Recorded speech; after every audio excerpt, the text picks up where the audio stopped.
Hi ನಮಸ್ಕಾರ ಎಲ್ಲರಿಗೂ. ನಾನು ನಿಮ್ಮ ಪ್ರೀತಿ ಕನ್ನಡ ಚಾನಲಿಂದ ಬನ್ನಿ ಫ್ರೆಂಡ್ಸ್. ಇವತ್ತು ನಿಮಗೆ ಮೃದುವಾದ ಎವರ್ ಗ್ರೀನ್ ಆಗಿರುವಂಥ ಹೋಳಿಗೆ ಮಾಡೋದನ್ನು ತೋರಿಸ್ಕೊಡ್ತೇನೆ. ಅದರಲ್ಲಿ ಕಾಯಿ ಹೋಳಿಗೆ ತುಂಬ ವಿಶೇಷ, ತುಂಬ ಅಂದರೆ ತುಂಬ ರುಚಿ. ಏನು ಹಾಲು ಬೇಡ, ತುಪ್ಪ ಬೇಡ, ಹಾಗೇ ತಿನ್ಬೋದು, ಅಷ್ಟು ಟೇಸ್ಟಿಯಾಗಿರ್ತದೆ.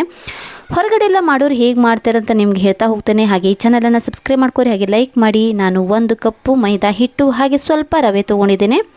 ಅದನ್ನೆಲ್ಲ ನಾನು ಜರಡಿ ಮಾಡಿ ಇಟ್ಕೊಂಡಿದ್ದೇನೆ. ರವೆನ ಮತ್ತು 1 ಕಪ್ಪು ಮೈದಾನ ಹಾಕ್ಕೊಂಡಿದ್ದೇನೆ. ಅದಕ್ಕೆ ಸ್ವಲ್ಪ ಅರಿಶಿನ ಪುಡಿ ಹಾಕ್ಕೊಳ್ತೇನೆ. ಹಾಗೆ ಸ್ವಲ್ಪ ಚೆನ್ನಾಗಿ ಕಲಿಸ್ಕೊಂಡು ಅದಕ್ಕೆ ಸ್ವಲ್ಪ ಎಣ್ಣೆ ಹಾಕ್ಕೊಳ್ತೇನೆ.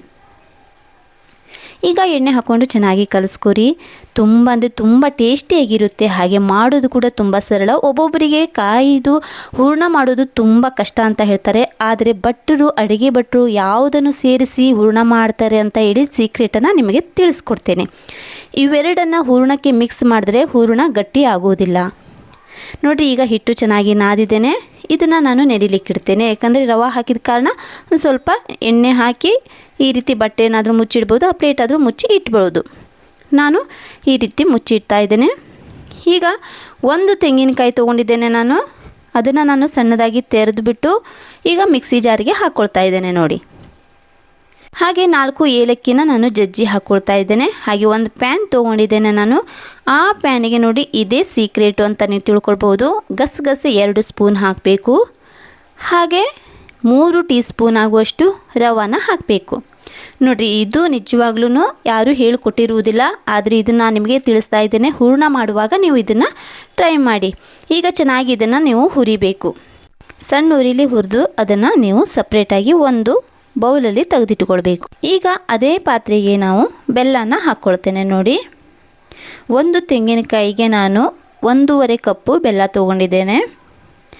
ಈಗ ಅದಕ್ಕೆ ಸ್ವಲ್ಪ ನೀರು ಹಾಕ್ಕೋಬೇಕು. ಯಾಕಂದರೆ ಸ್ವಲ್ಪ ನೀವು ಅದನ್ನು ಅಂಟು ಟೈಪ್ ಮಾಡ್ಕೊಳ್ಬೇಕು, ಜಾಸ್ತಿ ಮಾಡ್ಕೋಬಾರ್ದು. ಅಂದರೆ ನೀವು ಪಾಕ ಥರ ರೆಡಿ ಮಾಡ್ಕೊಳ್ಬೇಕು. ಈಗ ನೋಡಿರಿ, ಅದನ್ನು ಚೆನ್ನಾಗಿ ಕಲಿಸ್ತಾ ಇದ್ದರೆ ತಾನಾಗೆ ಅದು ಪಾಕ ಆಗ್ತದೆ. ಸ್ವಲ್ಪ ನೀರು ಹಾಕಬೇಕು, ಜಾಸ್ತಿ ಹಾಕಬಾರ್ದು. ಈಗ ಅದು ಪಾಕ ಆಗ್ತಾ ಇದೆ ನೋಡಿ. ಆವಾಗ ನೀವು ಹುರಿದಿರುವಂತಹ ರವೆ ಮತ್ತು ಗಸಗಸೆನ ಹಾಕ್ಕೊಂಡು ಚೆನ್ನಾಗಿ ಕಲಿಸ್ಬೇಕು. ಹೀಗೆ ನೀವು ಕಲಿಸುವಾಗ ಕೂಡ ನೀವು ಮಿಕ್ಸಿ ಮಾಡಿರುವಂತಹ ತೆಂಗಿನಕಾಯಿ ತುರಿಯನ್ನು ಕೂಡ ಹಾಕ್ಕೋಬೇಕು. ನೋಡಿರಿ, ನೀವು ಸಣ್ಣದಾಗಿ ರುಬ್ಕೋಬೇಕು. ತೆಂಗಿನಕಾಯಿ ತುರಿದಿರ್ತಾರಲ್ಲ, ಅದನ್ನು ಕೂಡ ನೀವು ಸಣ್ಣದಾಗಿ ನೀರು ಹಾಕದೆ ಪೇಸ್ಟ್ ಥರ ಮಾಡ್ಕೋಬೇಕು. ಇದು ಪೂರ್ತಿ ನೀವು ಹಾಕ್ಕೊಂಡ ನಂತರ ನೀವು ಚೆನ್ನಾಗಿ ಬಾಣಲೆಗೆ ಕೈ ಆಡಿಸ್ತಾ ಇರಬೇಕು. ಯಾಕಂತಂದರೆ ಅದು ತಳ ಹತ್ತಬಾರ್ದು. ಹಾಗಾಗಿ ನೋಡಿರಿ, ಈಗ ಅದು ನೀಟಾಗಿ ಕಲಿಸಿದ ತಕ್ಷಣ ಅದು ಒಂದೇ ಪಾಕದಲ್ಲಿ ಒಂದು ಹದ ಬರ್ತದೆ ನೋಡಿರಿ. ಈಗ ಇದು ರೆಡಿ ಆಯಿತು, ಅಷ್ಟೇ ಸಾಕು, ಭಾಳ ಹೊತ್ತು ಇಡಬೇಡ್ರಿ. ನಂತರ ಒಂದು ಪಾತ್ರೆಗೆ ನೀವು ಹಾಕಿಟ್ಕೋಬೋದು. ಈಗ ನಾನು ಕೂಡ ಅದೇ ರೀತಿ ಎಲ್ಲವನ್ನು ಹಾಕಿಟ್ಕೊಳ್ತೇನೆ. ಈಗ ನೋಡಿರಿ, ನಾನು ಒಂದು 10 ನಿಮಿಷದ ನಂತರ ಅದು ಹೂರಣನೂ ಕೂಡ ತಂಪಾಗಿದೆ, ಹಿಟ್ಟು ಕೂಡ ಚೆನ್ನಾಗಿ ನಾದಿಕೊಂಡಿದ್ದೇನೆ ನಾನು ಒಂದು ಸ್ವಲ್ಪ. ಈಗ ಇನ್ನೂ ಸ್ವಲ್ಪ ನೀವು ನಾದಿಕೊಳ್ಬೇಕು. ಹಿಟ್ಟನ್ನು ಸ್ವಲ್ಪ ನಾದಿಕೊಂಡ ನಂತರ ಈ ರೀತಿಯೆಲ್ಲ ರೆಡಿ ಆಗ್ತದೆ ನೋಡಿರಿ. ಹೂರಣ ಸ್ವಲ್ಪ ಹೊತ್ತು ತಂಪಾದ ಮೇಲೂ ಕೂಡ ಯಾವ ರೀತಿಯಲ್ಲಿ ಚೆನ್ನಾಗಿ ಆಗಿದೆ. ಒಂದಿಷ್ಟು ಕೂಡ ಗಟ್ಟಿಯಾಗಿಲ್ಲ, ಅಷ್ಟು ಸ್ಮೂತ್ ಆಗಿದೆ. ಕಡಲೆಬೇಳೆ ಹೂರಣ ಹೇಗಾಗಿದೆಯಲ್ಲ ಅಷ್ಟು ಚೆನ್ನಾಗಾಗಿದೆ. ಮೃದುವಾಗುತ್ತೆ ಹೋಳಿಗೆ. ಮಾತ್ರ ಮಾಡಿದ ದಿವಸನೇ ಎಲ್ಲವನ್ನು ಖಾಲಿ ಮಾಡ್ತಾರೆ ಮಕ್ಕಳು, ಅಷ್ಟು ಟೇಸ್ಟಿಯಾಗಿರುತ್ತೆ ನೋಡಿ. ಈಗ ನಾನು ತುಪ್ಪ ಸ್ವಲ್ಪ ಬಟ್ಲಲ್ಲಿ ತೊಗೊಂಡಿದ್ದೇನೆ, ಹಾಗೆ ಬಾಳೆ ಎಲೆ ತೊಗೊಂಡಿದ್ದೇನೆ. ಹಿಟ್ಟನ್ನು ಚೆನ್ನಾಗಿ ನಾನು ಅಗಲವಾಗಿ ಕೈಯಲ್ಲಿ ಅಗಲ ಮಾಡಿಬಿಟ್ಟು ಹೂರಣನ ಸ್ವಲ್ಪ ಕೈಯಲ್ಲಿ ತೊಗೊಳ್ತೇನೆ ನೋಡಿ. ಹೂರಣ ಎಷ್ಟು ಚೆನ್ನಾಗಾಗಿದೆ ನೋಡ್ತಾ ಇದ್ದೀರಲ್ವಾ. ಈಗ ಸೇಮ್ ಈಗ ಹೊರಗಡೆ ಬೀದಿ ಸ್ಟೈಲಲ್ಲೆಲ್ಲ ಮಾಡ್ತಾರಲ್ಲ, ಅಂದರೆ ಒಂದು ದೊಡ್ಡ ಅಂಗಡಿ ಒಳಗೆ ಅಥವಾ ರಸ್ತೆ ಬದಿಗೆ ಅಂಗಡಿಗಳೆಲ್ಲ ಹೋಳಿಗೆ ಪಟ ಪಟ ಪಟ ಮಾಡ್ತಾರೆ ನೋಡಿ, ಆ ರೀತಿಯಲ್ಲಿ ಆಗುತ್ತೆ, ಅಷ್ಟು ಚೆನ್ನಾಗಿ ಬರುತ್ತೆ. ನೀವು ಈ ರೀತಿ ಮಾಡಿರಿ, 100% ನೀವು ಮನೆಯಲ್ಲಿ ಕಾಯಿ ಹೋಳಿಗೆನ ಒಂದು ಸಲ ನೀವು ಮಾಡಿದ್ರೆ ಸಾಕು, ನಿಮಗೆ ಕೈ ಕೂದುತ್ತೆ, ಅಷ್ಟು ಚೆನ್ನಾಗಿ ಬರುತ್ತೆ ನೋಡಿ. ಇಷ್ಟು ಸ್ಮೂತಾಗಿ ಲಟ್ಟಿಸ್ತಾ ಇದ್ದೇನೆ. ಇಷ್ಟು ಚೆನ್ನಾಗಿ ನೀವು ಕೂಡ ಮಾಡಿ. ಇದೇ ರೀತಿ ಹೋಳಿಗೆ ಮಾಡೋ ವಿಧಾನ ಕೂಡ ತುಂಬ ಸುಲಭ. ಕಾಯಿ ಹೋಳಿಗೆ ಮಾಡೋರಿಗೆ ತುಂಬ ಏನಂದರೆ ಪ್ರಾಬ್ಲಮ್ಮು, ಹೂರಣನೇ ಗಟ್ಟಿಯಾಗಿಬಿಡುತ್ತೆ. ಅದು ಹೇಗೆ ಮಾಡೋದು ಅಂತ ತಿಳ್ಕೊಳ್ಬೇಕಿತ್ತು.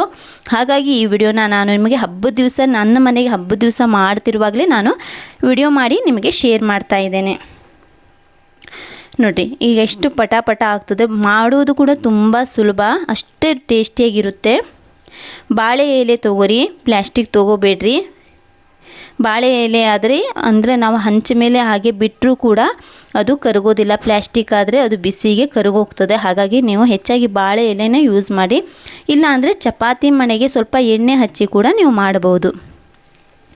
ಈ ರೀತಿಯಲ್ಲಿ ಪಟಾಪಟ ಹೋಳಿಗೆ ಮಾಡಿ ನೀವು ರೆಡಿ ಮಾಡಿ ಇಡ್ಬೋದು. ನಾನು ಇದೇ ರೀತಿ ಎಲ್ಲವನ್ನು ಹೋಳಿಗೆನ ನಾನು ಇದೇ ರೀತಿ ಮಾಡ್ಕೊಳ್ತೇನೆ. ಹಿಟ್ಟು ಕೂಡ ಕರೆಕ್ಟ್ ಆಗುತ್ತೆ, ಹೂರ್ಣ ಕೂಡ ಕರೆಕ್ಟಾಗಿ ಬರುತ್ತೆ. ಸ್ವಲ್ಪನೂ ಯಾವುದು ಹೆಚ್ಚಿಗೆ ಉಳಿಯೋದಿಲ್ಲ, ಅಷ್ಟು ಚೆನ್ನಾಗಿ ಆಗುತ್ತೆ. ಹಾಗೆ ಈ ಚಾನಲ್ ಇಷ್ಟ ಆದರೆ ಲೈಕ್ ಮಾಡಿ, ಹಾಗೆ ಸಬ್ಸ್ಕ್ರೈಬ್ ಮಾಡೋದು ಕೂಡ ಮರಿಬೇಡಿ. ನೋಡಿ ಎಷ್ಟು ಚೆನ್ನಾಗಿ ಹೋಳಿಗೆ ಆಗ್ತಾ ಇದೆ ಅಲ್ವಾ. ಇದೇ ರೀತಿ ಪಟ ನೀವು ಒಂದು 2 ಬಾಳೆ ಎಲೆ ತೊಗೊಂಡ್ರೆ ಬೇಗ ಆಗುತ್ತೆ. ಒಂದು ಬಾಳೆಯಲ್ಲಿ ನಾವು ಲಟ್ಸಿಡೋ ತನಕ ಇನ್ನೊಂದು ಬಾಳೆಯಲ್ಲಿ ನಾವು ಲಟ್ಸಿಟ್ಕೊಳ್ಬೋದು. ನೋಡಿರಿ, ನಾವು ಕೈಯಲ್ಲೂ ಕೂಡ ಮಾಡ್ಬೋದು. ಯಾವುದೇ ಕಾರಣಕ್ಕೂ ಲಟ್ಟಿಸದೆ ಕೈಯಲ್ಲೇ ನಾವು ಮ್ಯಾಶ್ ಮಾಡಿ ಮಾಡ್ಬೋದು. ಇಷ್ಟು ಚೆನ್ನಾಗಿ ಬರುತ್ತೆ. ನೋಡ್ತಾ ಇದ್ದೀರಾ ಹೌದಾ. ನಾನು ನೋಡಿರಿ ಈಗ ಹೂರ್ಣ ಕೂಡ ಎಷ್ಟು ಚೆನ್ನಾಗಾಗಿದೆ, ಹೋಳಿಗೆ ಎಷ್ಟು ಸ್ಮೂತಾಗಿ ಮೃದುವಾಗಿ ಬಂದಿದೆ. ಕಾಯಿ ಒಬ್ಬಟ್ಟು ಅಂದರೆ ಎಲ್ಲರಿಗೂ ಇಷ್ಟ ಅಲ್ವಾ. ಈ ಚಾನಲು ಇಷ್ಟ ಆಗಿದೆ ಅಂತ ಅಂದ್ಕೊಂಡಿದ್ದೇನೆ. ಈ ವಿಡಿಯೋ ನಿಮಗೆ ಹೆಲ್ಪ್ ಆಗಲಿ ಅಂತ ನಾನು ವಿಡಿಯೋ ಮಾಡಿ ಹಾಕಿದ್ದೇನೆ. ಹಬ್ಬದ ದಿವಸ ನಾವು ಮಾಡೋ ಅಡುಗೆನ ನಾನು ನಿಮಗೆ ವಿಡಿಯೋ ಮಾಡಿ ತಿಳಿಸಿದ್ದೇನೆ. ಈ ವಿಡಿಯೋ ನಿಮಗೆ ಇಷ್ಟ ಆಗಿದೆ ಅಂತ ಅಂದ್ಕೊಂಡಿದ್ದೇನೆ. Thank you.